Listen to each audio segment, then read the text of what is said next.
नमस्कार रसिक हो.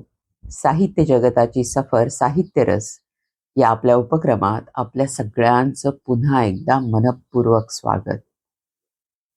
मंडळी, आम्ही आमचा मानस आपल्या पुढे ठेवला होता की कुठल्या प्रकारचे साहित्यिक आपल्या समोर आणणं आज गरजेचं आहे. याबद्दल आम्ही 1 वर्ष पूर्ण झालं या उपक्रमाला. त्यावेळी आपल्यासोबत बोललो होतो. एक छोटं व्हिडिओ केला होता आणि आमचा मानस आपल्याला कळवला होता. आणि त्यानंतर आमची जबाबदारी खरं तर आणखी वाढली यासाठी, की साहित्यिक निवडताना आ, आणि कितीही जुना साहित्यिक असू दे किंवा कुठल्याही काळातला साहित्यिक असू दे, तो आत्ता किती रिलेव्हंट, रिलेटेबल आहे, ही गोष्ट आधी बघणं जास्त महत्वाचं आहे. आणि असेच साहित्यिक जी चिरंतन मूल्य आपल्या लेखनात आणतात आणि जी समाजाच्या उपयोगी आहेत, समाजोपयोगी आहेत, असे साहित्यिकच चिरकाळ टिकणारे असतात. त्यांचे विचार चिरकाळ टिकणारे असतात आणि आपल्याला ते अजन्म मार्गदर्शन करत असतात. खरं तर ही समुद्रातल्या दीपस्तंभासारखी माणसं असतात. दिशाहीन जहाजांना दिशा देण्याचं काम करणारी अशी उत्तुंग माणसं असतात. आणि हे दीप खरं तर कधी-कधी एकटे असतात, पण त्यांचं काम असतं मार्गदर्शन करणं. थव्यानं नसतात ते, कळपानं नसतात. असा एखादा दीपस्तंभ असतो, आपल्याला मार्गदर्शन करत असतो. मूकपणे मार्गदर्शन करत असतो म्हणू आपण. पण इथं आपल्या विचारानं, आणि विचारानंच नाही, फक्त फक्त विचार करणे आणि विचार मांडणं यानं क्रांती होत नाही किंवा परिवर्तन होत नाही, असं मला प्रामाणिकपणानं वाटतं. विचार करणं, विचार मांडणं आणि विचार अंमलात आणणं. आणि जेव्हा विचार करणारा माणूस, विचार मांडणारा माणूस, तो माणूस ते विचार जेव्हा अंमलात आणायला लागतो, त्यावेळेला तो माणूस मोठा होतो. आणि त्या माणसाचं ऐकलं जातं किंवा त्या म्हणजे बोले तैसा चाले त्याची वंदावी पाऊले, असं जे म्हणतात ना संतात, ते अगदी खरं आहे. आणि अशाच एका बोले तैसा चाले अशाच साहित्यिकाबद्दल आज आपण बोलणार आहोत. खूप कमी बोललं जातं यांच्याबद्दल, पण मला अत्यंत महत्वाचं वाटलं या या आत्ता या क्षणाला अ, या साहित्यिकाबद्दल बोलणं. म्हणजे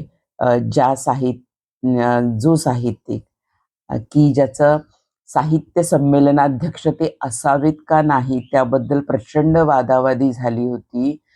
की कारण ते ललित साहित्यिक नाही आहेत, ते खऱ्या अर्थानं साहित्यिक म्हणायचं का त्यांना वगैरे.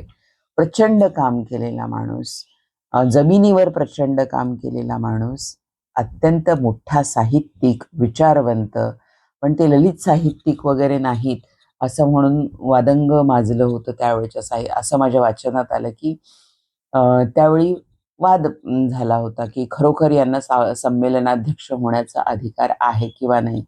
पण तर्कतीर्थ लक्ष्मण शास्त्री जोशींसारख्या दिग्गज मंडळींनी, त्यांच्याबरोबर अनेक मंडळींनी त्यांना समर्थन दिलं. आणि अं, हे लेखक, हे साहित्यिक ज्यांच्याबद्दल आपण बोलणार आहोत, ते 1949 साली पुणे इथे झालेल्या अखिल भारतीय साहित्य संमेलनाचे अध्यक्ष झाले.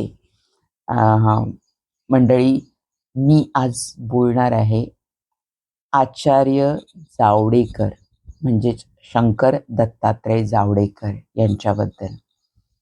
आता काही लोकांना ते खूपसे माहीत असतील आणि काही लोकांना ते अजिबात माहीत नसतील. अशा दोन्ही शक्यता आहेत. अ, पण जेव्हा आपण त्यांचं साहित्य वाचत जातो आणि त्यांच्या साहित्याच्या हिंदीमध्ये जे रूपांतर, आधुनिक भारत वगैरे, ते आर्काईव्हवर उपलब्ध आहे. archive.org वर वगैरे. मराठीतलं साहित्य किंवा मराठीतलं त्यांच्याबद्दल अम, म्हणणं मांडलेलं किंवा असं असं खूप कमी उपलब्ध आहे, असं मला एकंदर जाणवलं ऑनलाईन. आणि अतिशय जबरदस्त पुस्तकं लिहिलेली आहेत त्यांनी. त्यांच्या पुस्तकांचा पहिल्यांदा उहापोह करावा का त्यांच्याबद्दल आधी सांगावं, इतकं मला आता म्हणजे असं मनातून वाटायला लागलं की पहिल्यांदा काय सांगावं. तर असो, आपण सुरुवातीपासून सुरुवात करूया. त्यांचा जन्म कोल्हापूर जिल्ह्यात मलकापूर इथं झाला. खरं तर हे मूळ घराणं इंदापूरचं आणि यांचं शिक्षण कोल्हापूरला झालं, पुण्याला झालं आणि त्यानंतर MAचा अभ्यास सुरू असताना 1920ची गांधींची, महात्मा गांधींची असहकाराची चळवळ सुरू झाली आणि त्या चळवळीत त्यांनी MAचा अभ्यास बाजूला ठेवला आणि चळवळीत उडी घेतली. आता त्यावेळचा तरुण वर्ग खरं तर गांधींच्या विचारानं भारावला होता आणि आता एक विषयांतर नाही म्हणायचं मला, पण मला एक मुद्दा मांडायचा आहे खरं तर या दृष्टीनं. कारण महाराष्ट्रामध्ये गांधी विचार रुजताना फक्त गांधीच कारणीभूत असतील का? गांधींचं कार्यच असेल का तितकं त्यावेळेला लोकांना भावलेलं? ही एक विचार करण्यासारखी गोष्ट आहे खरं तर. मी ज्यावेळेला या गोष्टीबद्दल विचार करायला लागते त्यावेळेला गांधींचे समर्थक महाराष्ट्रातल्या मातीत चटकन निर्माण होतील अशी महाराष्ट्राच्या मातीची परंपरा नाही आहे खरं तर. म्हणजे मला असं का म्हणायचंय, कारण त्यावेळेला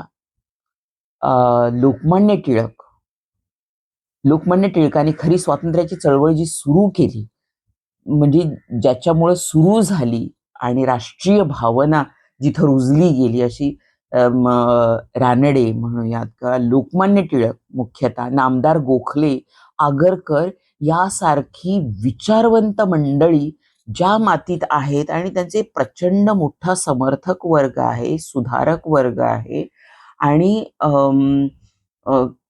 लोकमान्य टिळकांची पॉप्युलॅरिटी म्हणूयात आपण, जनमानसात त्यांच्याबद्दल असणारा आदर, त्यांचं ज्ञान, त्यांची जहाल सडेतोड वृत्ती राजकारणातली वगैरे या सगळ्या गोष्टी ज्यावेळेला आपण ध्यानात घेतो आणि त्यावेळच्या राजकीय परिस्थितीचा किंवा सामाजिक परिस्थितीचा विचार करतो, त्यावेळेला एक गोष्ट अशी लक्षात येते की गांधींचे विचार महाराष्ट्रात मुरायला, अनुसरायला आणि ते अनुकरणीय होण्यासाठी कुणीतरी प्रचंड परिश्रम घेतले असले पाहिजेत. निश्चितच. कारण महाराष्ट्राची भूमी ही विचारवंतांची भूमी आहे आणि तशीच ती कर्माधिष्ठित विचारवंतांची भूमी आहे. जशी ही संतांची भूमी आहे, जशी ही पराक्रमी महापुरुषांची भूमी आहे, पराक्रमी स्त्रियांची भूमी आहे, तशीच ही भूमी महाराष्ट्राची ही विचारवंतांची भूमी आहे.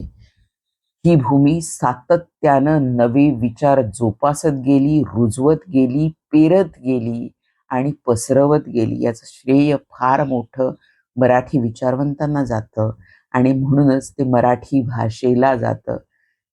मराठी भाषिकांची अनेक पुस्तकं अनेक भाषांमध्ये हे विचार रुजवत आहेत. फक्त देशांतर्गतच नाही तर अखंड जगात म्हणूयात आपण कितीतरी विचारवंतांची पुस्तकं वेगवेगळ्या भाषेमध्ये भाषांतरित, रूपांतरित, अनुवादित झालेली आपण बघतो. मला आचार्य जावडेकरांच्या बद्दल प्रचंड आदराची भावना का आहे, कारण ही व्यक्ती अशी आहे की त्यांनी फक्त विचार व्यक्त केले असं नाही, तर त्या विचारांचा पाठपुरावा करणं आणि तशा प्रकारे अखंड जीवन जगणं आणि अतिशय म्हणजे अजातशत्रू म्हणूयात आपण त्यांना, की सगळ्या प्रकारचे लोक, सगळ्या पक्षांचे नेते असू देत, कार्यकर्ते असू देत, आचार्य जावडेकरांनी सगळ्यांनाच मनापासून मार्गदर्शन केलेलं आहे. आचार्य जावडेकरांची पुस्तकं आणि पुस्तकांची नावं जर आपण जेव्हा बघतो ना, आपण स्तिमित होतो खरं तर. म्हणजे सगळ्यांच्या बद्दल लेखन त्यांनी कशा पद्धतीनं केलेलं आहे. आधुनिक भारत हे त्यांचं पुस्तक अतिशय प्रसिद्ध आहे, वाचनीय आहे आणि मिळवून वाचावत अशी माझी विनंती आहे. त्याची हिंदीमध्ये ट्रान्सलेशन्स आहेत, ती अवेलेबल आहे archive.org वर. गांधीजींचं चरित्र जीवन रहस्य हे राज्यशास्त्र मीमांसा, आधुनिक राज्यमीमांसा, विश्वकुटुंबवाद, शास्त्रीय समाजवाद, सर्वोदय आणि समाजवाद, लोकशाही, पुरोगामी साहित्य, गांधीवाद, लोकमान्य टिळक व महात्मा गांधी, काँग्रेस आणि महायुद्ध, हिंदू मुस्लिम ऐक्य, त्यांची ही पुस्तकं अशा प्रकारची आहेत. मग आज मी हा लेखक म्हणून किंवा हा साहित्यिक म्हणून का निवडला, तर त्याच्या पाठीमागं माझं एक प्रामाणिक कारण आहे. कारण खऱ्या अर्थानं लोकशाही कशी हवी, कशी पाहिजे आणि ती जनमानसाला धरून चालणारी, म्हणजे लिंकननं जे म्हटलं की लोकांनी लोकांच्या हितासाठी चालवलेलं लोकांचं राज्य म्हणजे लोकशाही. या वाक्यात आत्ता आपण 80ला आली आहे आपली लोकशाहीचं वर्ष, म्हणजे जवळपास 79-80च्या वर्षापर्यंत आलो आपण स्वातंत्र्यानंतर. 78 वर्ष झाली. आता आत्ता आपण खरोखर बघतो आहोत का की या वाक्यात आपण आता सध्या कुठं बसतो आहोत का हो? लोकांनी लोकांच्या हितासाठी केलेलं लोकांचं राज्य. मंडळी, मला फक्त जाणीव करून द्यायची आहे. मी इतकंच करू शकते, कारण माझ्याकडे शब्द हे भांडवल आहे आणि हे सगळं भांडवल या सगळ्या उत्तुंग लेखकांच्या वाचनातनं आलेलं आहे. हे प्रत्यक्ष माझ्या आई वडिलांच्या म्हणा किंवा काय त्यांच्या प्रत्यक्ष कार्यातून, छोट्या पातळीवर सुद्धा पण इतक्या निष्पक्षपणे आणि प्रामाणिकपणे कार्य करत असणारी मंडळी बघत मी मोठी झाली आहे. कारण जावडेकरांचं असं एक मत आहे की आपलं कार्य चोख करणारा प्रत्येक जण देशभक्त असतो. किती महत्वाचं वाक्य आहे. तुम्हाला नेमून दिलेलं काम किंवा तुम्ही निवडलेलं काम जेव्हा अत्यंत प्रामाणिकपणानं तुम्ही पार पाडताना, तेव्हा ती राष्ट्रभक्ती असते. ते राष्ट्रासाठी केलेलं कार्य असतं. खूप महत्वाचा विचार आहे हा. कामचुकारपणा, पाट्या टाकणं, आपला कामाशी काही संबंध नाही, पोटार्थी म्हणून आपण काम करतो. कामाशी आणि आपलं काय, त्यातनं 4 पैसे मिळतात, आपला उदरनिर्वाह होतो, आपलं घर चालतं, आपली छानछोकी चालते, म्हणून आपण काम करतो. ही भावना जर काम करतानाची असली, किंवा हे मी काम करतोय, हे माझं काम आहे, हे महत्वाचं काम आहे आणि मी ते संपूर्णपणे झोकून देऊन करीन, मी ते अत्यंत प्रामाणिकपणानं करेन, ही विचारधारा असेल, तर त्या 2 कामांमध्ये किती फरक असेल हे जाणणारे आपण सुज्ञ आहातच. तर मंडळी, आचार्य जावडेकरांचा विचार का महत्वाचा वाटला आज? आज खरं तर योगायोगाने 6 जून आहे. 6 जून 2026.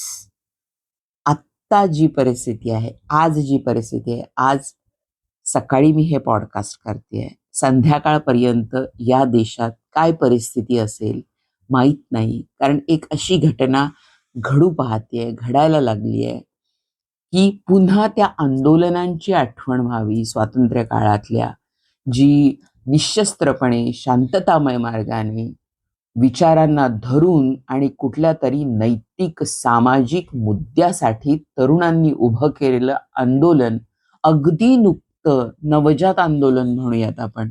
मी समर्थन करतेय वगैरे अशातला भाग नाही, पण ही महत्वाची गोष्ट आहे. अगदी अत्यंत तरुण विद्यार्थी दशेतले विद्यार्थी जेव्हा हिरिरीनं एखाद्या आंदोलनात उतरतात त्यांच्यावर झालेल्या अन्यायाविरुद्ध, तर हे आता प्रत्यक्षपणे बघते आहे, त्याची साक्षी आहे मी. मी स्वातंत्र्य लढ्याची साक्षी नाही, मी ते वाचनातनं घेतलंय. त्यावेळेला काय परिस्थिती असेल, समाज कसा पेटून उठला असेल, समाजामध्ये विचार कसे पेरले गेले असतील, लोक त्यासाठी किती हिंडले असतील, विचारवंत लोक कशी एकजूट निर्माण केली असेल, कसं लोकांना गोळा केलं असेल, हे खरं तर खूप कळीचे मुद्दे आहेत. त्यावेळेला किती परिश्रम पडले असतील. कारण आता एका क्लिकवर सोशल मीडियावर आपण माणसांना काहीतरी सांगतो, क्षणात ते पसरतं, ते व्हायरल होतं आणि ते त्यानंतर मग एक सुळसुळाट सुरू होतो, चर्चांना उधाण येतं. सगळ्या गोष्टी इतक्या फास्ट व्हायला लागल्यात आणि तशा फास्ट फास्ट जमान्यामध्ये एक अगदी नवजात एक आंदोलन उभं राहिलं, कॉकरोच जनता पार्टी. आणि आज अम, ज्या ज्याच्या विचारातून ते पुढं आलं, त्याच्या विचाराला पाठबळ किती होतं, पाठिंबा किती होता, त्या विचाराचा प्लॅटफॉर्म किती स्ट्रॉंग आहे, त्याचा पाया किती मजबूत आहे, हे आत्ता काहीच सांगता येत नाही. पण हा एक भावनिक उद्रेक आहे विद्यार्थ्यांचा आणि त्यांच्यावर झालेल्या अन्यायाचा, की प्रत्येक वेळी महत्त्वाच्या परीक्षांचे पेपर लीक झालेत आणि लाखो विद्यार्थ्यांचं नशीब, त्यांचे परिश्रम टांगणीला लागलेत आणि इतके नैराश्य त्यातून आलेलं आहे.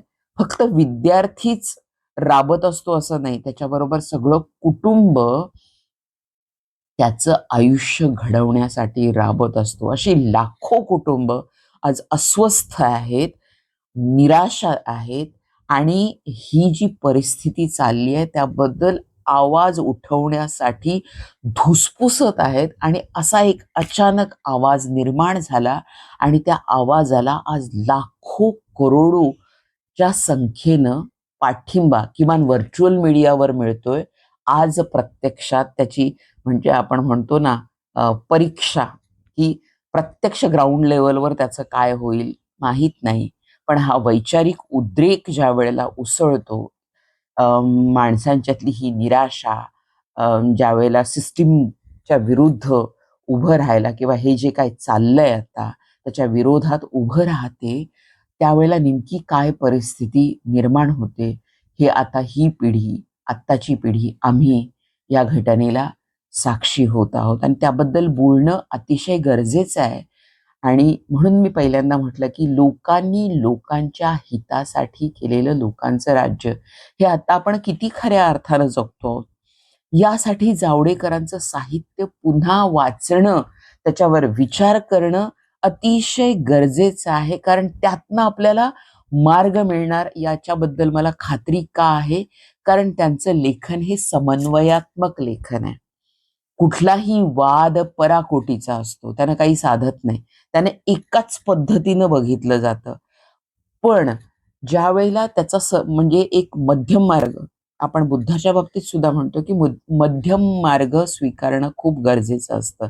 सर्वसमावेशक असा मध्यम मार्ग. पोलॅरिटीज न जाऊन मार्ग निघत नाही किंवा आपण जास्त काही करू शकत नाही. पोलॅरिटीजला गेल्यावर पॉप्युलॅरिटी मिळू शकते अगदी. हां, की अगदी खूप काही मिळवता येतं. पण जेव्हा मध्यम मार्ग असतो, जेव्हा समन्वयाचं धोरण असतं, त्यावेळेला आपलं जीवन आपण सुसह्य करतोच करतो, पण आपल्या भोवतालच्या लोकांचं जीवन आपण जास्त सुसह्य करतो आणि त्यांच्या जीवनात मूल्यांची आपण अधिक भर टाकतो. आता टिळकांच्या बद्दल सुद्धा अत्यंत तन्मयपणे लिहिणारा, गांधीवादी विचारसरणीचा आणि त्यानंतर मार्क्सवादाचा पुरस्कार करणारे, असं इतकं सगळं मिश्रण आपण वैचारिक ज्यावेळेला बघतो, त्यावेळेला आपण खरं तर थक्क होतो. कारण खरोखर खूप महत्वाची गोष्ट आहे ही. मार्क्सवाद कुठं अपुरा पडतो आणि तिथून अहिंसात्मक मानवाधिष्ठित गांधीवाद कसा उपयोगी पडतो. पण फक्त गांधीवाद उपयोगी पडणार आहे का आत्ताच्या या औद्योगिक क्रांतीच्या जगात किंवा या आधुनिक जगात? तर नाही, तसं नाही. या सगळ्याचा कुठेतरी समन्वय व्हायला पाहिजे आणि हे समन्वय हा मानवी मूल्याधिष्ठित हा वैचारिक समन्वय आचरणात आला पाहिजे आणि त्यानुसार सगळ्या देशाला, सगळ्या जगाला एकोप्यानं विकसितरित्या या मूल्यांच्या आधारावर पुढं गेलं पाहिजे. हा कुठेतरी विचार, हा अत्यंत मूलभूत पाया म्हणूयात आपण. हा पाया त्यांच्या साहित्यातनं आपल्याला जाणवतो आणि हा समन्वय समजून घेण्यासाठी खरं तर आचार्य जावडेकरांच्या पुस्तकांचं वाचन करायला पाहिजे नवीन पिढीनं, असं मला वाटतं. कारण खूप चर्चिले गेलेले साहित्यिक आहेत किंवा सगळ्यांना नाव माहीत आहे किंवा त्यांचं साहित्य वाचलंच पाहिजे, अ, अशा पद्धतीनं आत्ताची परिस्थिती नाही आहे. कारण मला शोधाशोध करताना पण अ, बरेच सायास पडलेत.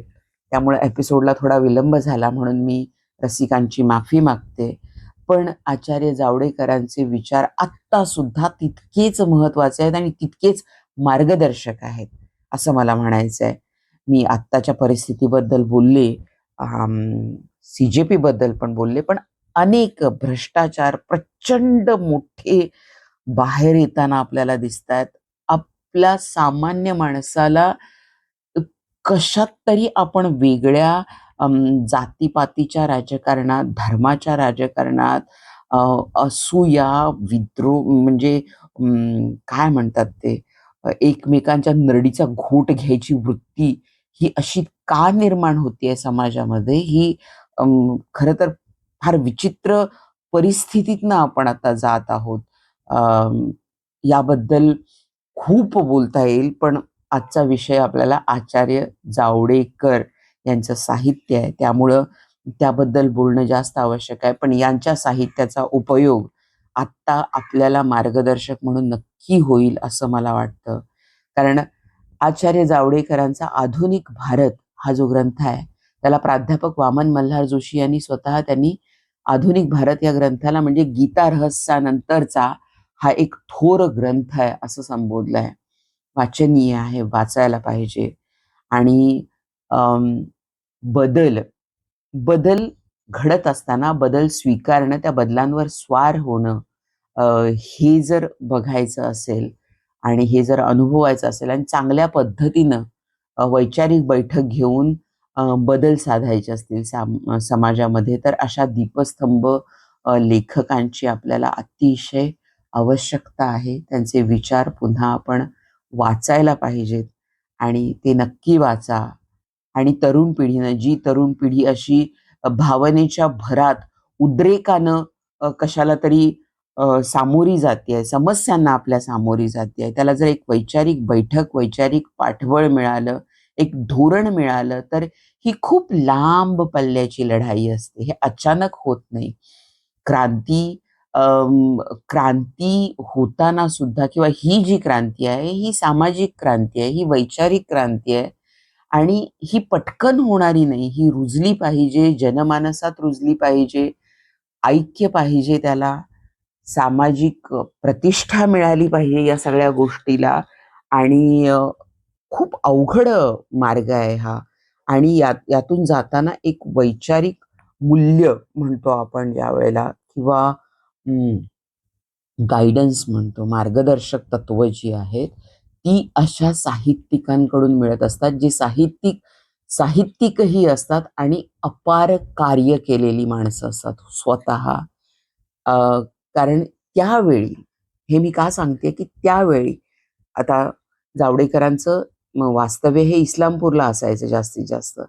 तर त्या काळात त्यांनी अस्पृश्यांसाठी रेसिडेन्शियल स्कूल म्हणजे शाळा चालवली, महात्मा बोर्डिंगच्या नावानं वसतिगृह.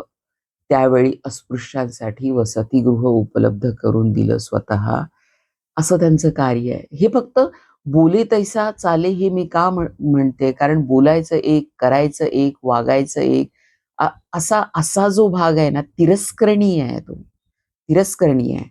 अशी माणसं नाही आहेत ही. ही माणसं जे बोलतील ते वागतील आणि आपला आदर्श समाजासमोर ठेवत आयुष्यभर काम करतील, अशी माणसं आहेत. की आचार्य ही पदवी अशी उगाचच येत नाही.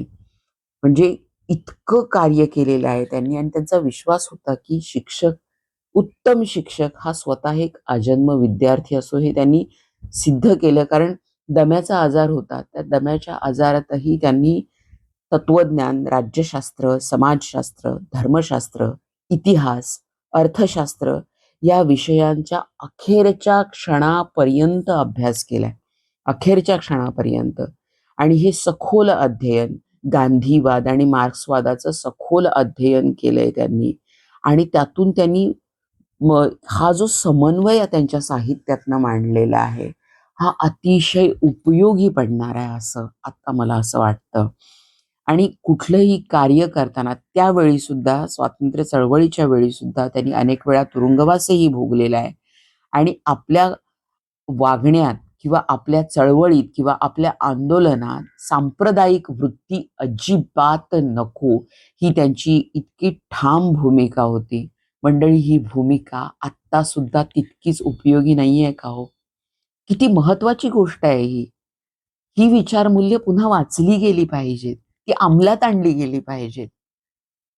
कारण ती समाजाच्या उपयोगी आहेत. निकोप सामाजिक वाढीसाठी आणि लोकशाहीसाठी ती अत्यंत आवश्यक आहेत, असं मला वाटतं. म्हणून मी आपल्यासमोर हे मांडतेय. आणि हा समन्वय आपल्या आत्ताच्या जगण्याला अतिशय महत्वाचा आहे. म्हणजे गांधींच्या विचारानं प्रेरित होऊन मी मघाशी सुरुवातीला जो मुद्दा मांडला होता मंडळी, की गांधींचे विचार महाराष्ट्रात रुजवायला कुणीतरी खूप कार्य केलंय आणि त्यातले एक महत्वाचे कार्यकर्ते म्हणेन मी यांना, की गांधींचे विचार लोकांपर्यंत रुजवायचं काम आपल्या साहित्यातनं, आपल्या लेखनातनं करणारा हे खंदा कार्यकर्ता, खंदा साहित्यिक म्हणेन मी यांना. स्वराज्य, नवशक्ती, लोकशक्ती या वृत्तपत्रांचे संपादक म्हणून कार्य यांनी केलं. लोकशिक्षण, साधनायात आणि अखंड भारत या मासिकातून खूप लेखन केलं आणि समाजाला दिशा दिली त्यावेळी. आणि गांधीजींचे विचार महाराष्ट्राच्या मातीत रुजवण्याचं महत्वाचं कार्य आचार्य जावडेकरांनी केलेलं आहे. हा समन्वयाचा दृष्टिकोन, आध्यात्मिक वृत्ती म्हणूया आपण त्यांना, हे सगळं, या सगळ्याची मूठ बांधून त्यात आपण स्वतः तसं आचरण करणं आणि सगळ्यांना मार्गदर्शक ठरणं ही महत्वाची बाब आहे. आणि त्यांच्या त्यांच्या म्हणण्याप्रमाणे केवळ अर्थप्रधान मार्क्सवादाचा दृष्टिकोन अपुरा आहे आणि अहिंसाधिष्ठित मानवता आवश्यक आहे. आत्ताही ते तितकंच तंतोतंत लागू आहे.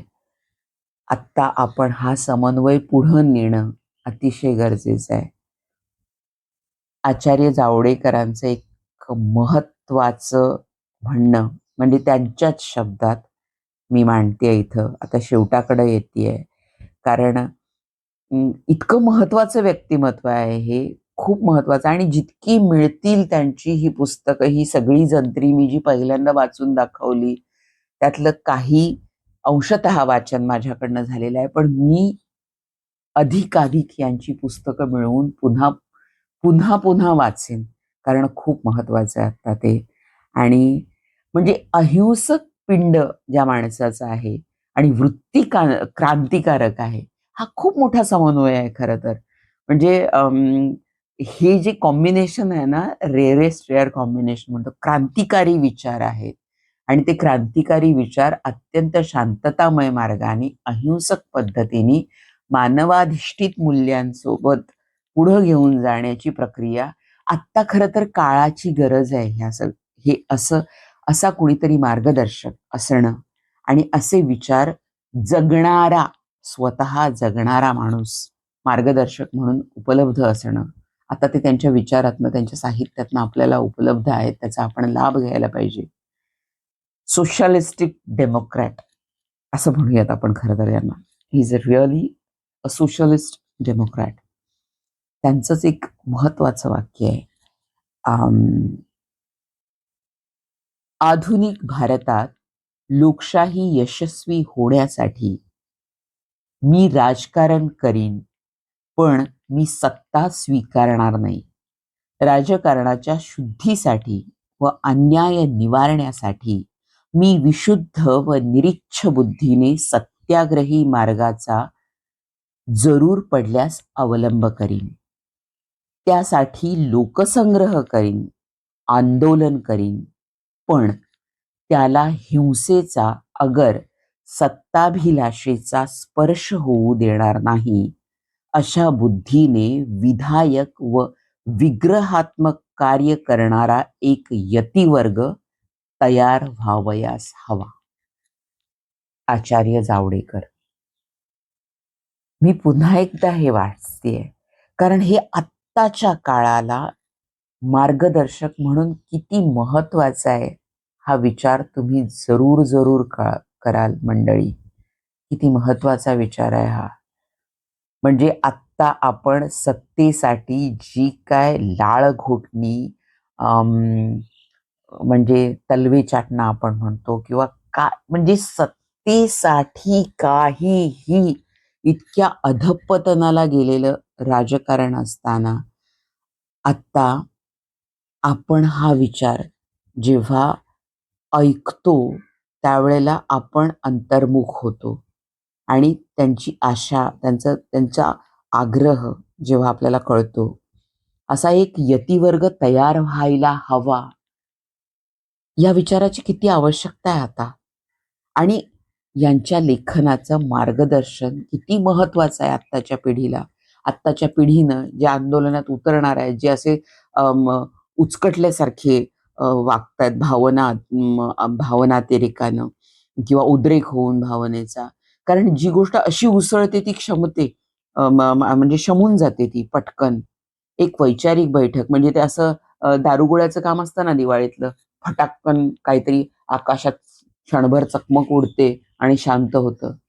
पण तसं असून चालणार नाही. मूलभूत परिवर्तन होण्यासाठी अखंड नंदादीप होऊन ती विचार तेवत ठेवणं आणि त्याप्रमाणे आचरण करणं ही अतिशय महत्वाची बाब आहे, असं मला वाटतं. म्हणून मी हे वाक्य पुन्हा एकदा वाचते आणि त्यानंतर मी आपला निरोप घेते मंडळी.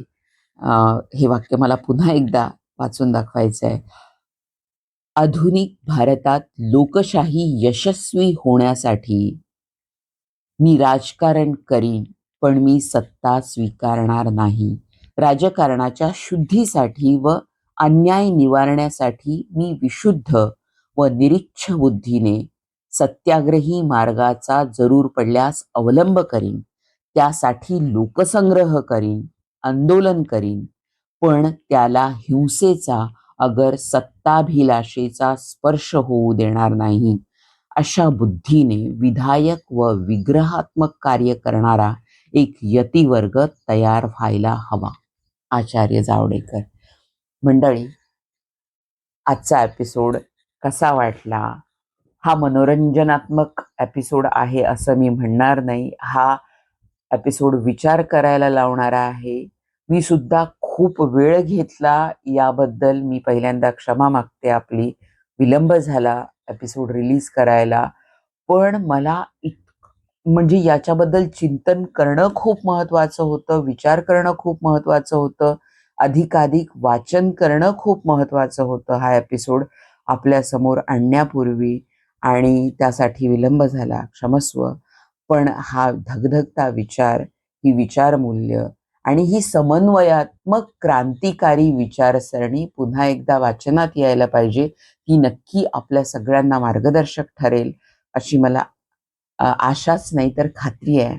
तर मंडळी, अशा महत्वाच्या लेखकांबद्दल माहिती आम्ही मिळवतो आणि आपल्यापर्यंत पोहोचवतो.